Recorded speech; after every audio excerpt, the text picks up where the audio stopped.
Okay, so we ended up meeting up with this guy, Simone, from Couchsurfing, who ended up being super cool. He like texted us being like, "Oh, let's hang out." And we're like, "Oh, okay, I guess so." And him and his friends are really cool. They're like these really cool cycling people. They have this whole like business in Bari. Yeah, I have a bicycle rental shop in town. Yeah, where they also do rickshaw tours. And they like are super awesome. They invited us to go like on a cycle tour today, which is what we did. It was really nice. They like gave us lunch and they like helped me fix my bike on the street. Like the nicest guys. And anyway, so after we stayed in this B&B, we wake up, we like have the most lovely day hanging out with these cyclists. We're like the loveliest people. And they were like, "Oh no, we don't have anywhere to stay tonight." So then we end up trying to find the B&B that we stayed at last night. And because that lady had connections, but it turns out everyone in Bari has connections. Whether or not it's a B&B is debatable. Yeah, like B&B is a super loose term here, apparently. It means that there is a bed that they may or may not sleep in, and breakfast that they may or may not prepare in their own kitchen.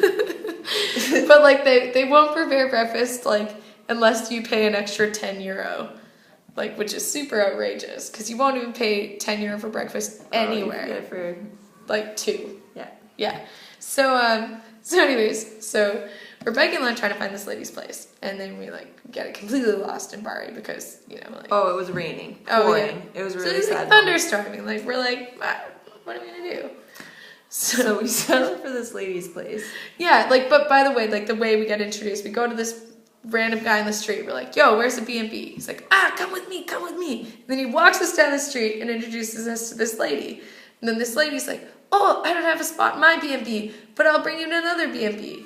And then we go to this other B&B, and then this lady's like, "Oh, I don't have a spot in my B&B, but I'll call my friend." And then she calls her friend, which turns out to be this lady who just who lives in this house. I don't even know if this is a B&B or if this is her house. No, it's her house. I think it's just her house. There's mail sitting over there with her name on it. And also photos from her wedding. So yeah, 2 lessons. Wait, a couple lessons for you guys. If you come to Europe and you want to stay in a B&B, don't go into their house. Don't go into their house. Because they'll trap you. You're in their house. You can't say no to them, right? It's super awkward. They're like 2 of them. You don't speak Italian that well. They're just like, "Ma, ma, ma, ma," and you're like, "I don't understand." And they're like showing you to your room, and you're like, "This isn't even a real B&B room. This is your house." Anyways. At which point you don't want to offend them because their room is terrifying. You can't say no on the grounds that there's a clown sitting in the corner.